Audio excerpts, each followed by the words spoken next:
యెహోవా తన చేయి పట్టుకొని ఏం కలుగుతుంది అంటున్నాడు, నీవు పడిపోయినా నిన్నేం చేస్తున్నారు ఆయన, లేవనెత్తుతున్నారు. ఆరాధన అదే, నువ్వు ఎక్కడ పడిపోయావో, ఎక్కడ అవమానం జరిగిందో అక్కడి నుంచి నా దేవుడు ఏం చేస్తారు, లేవనెత్తి నీ తల పైకెత్తుతాడు. ఆమేన్. సమయంలో ప్రతి విషయంలో మనం పడిపోతా ఉన్నప్పుడు ఏంటంటే దేవుడు వెళ్ళారా, నీ పక్కన వాళ్ళు వచ్చి లేవనెత్తరు, నీ కుటుంబంలో కానీ కొంతమంది లేవనెత్తరు. కానీ నా దేవుడు ఏంటంటే నువ్వు ప్రతిసారి పడిపోయినప్పుడు ఆయన ఏంటంటే చంటే బిడ్డలాగా లేవనెత్తి ఆయన ఎత్తుకొని నిన్ను ఓదారస్తాడు.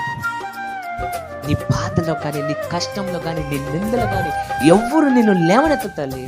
ఇప్పుడు కుటుంబంలో ఏమైనా బాధ వచ్చిందనుకో, ఏమైనా నింద వచ్చిందనుకో, పక్కన వాళ్ళు పొల్ల పెట్టేవాళ్ళే కానీ ఎందుకు జరిగింది, దేవుడు నీకు తోడు, ఇది జరగదే అని పొల్ల పెట్టేవాళ్ళే ఉంటారే కానీ దేవుడు నిన్ను లేవనెత్తారు తల్లి. ఎక్కడ పడిపోయావో అక్కడ దేవుడిని లేవనెత్తరు. ఎందుకంటే నన్ను లేవనెత్తని దేవుడు నీ కుటుంబాన్ని లేవనెత్తరు అని చెప్పడు.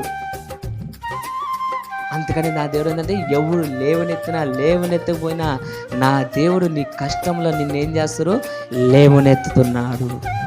ఆమేన్. చాలాసార్లు మీరు అనుకోవచ్చు, చాలాసార్లు మిమ్మల్ని లేవనెత్తుంటారు. ఈ అప్పులో పడిపోయేంతో, నీ కుటుంబంలో పడిపోయి, చాలా విషయాలు పడిపోయినప్పుడు ఎవరు నేను లేవనెత్తే వాళ్ళు లేరు, ఆదరించేదానికి అన్నారు. కానీ నా యేసుప్రభు ప్రతి నిమిషం నిన్నేం చేస్తారంటే వాక్యము ద్వారా నిన్నేం చేస్తారు, బలపరిచి, ధైర్యపరిచి, వెనతట్టి, లెమ్ము పరక్రమ కలిగిన, మీ పేరే చెప్పుకోండి, బలాజురైన గిద్దు అని అంటారు.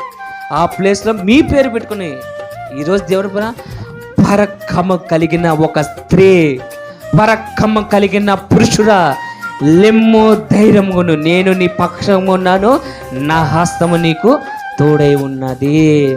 ఆమేన్.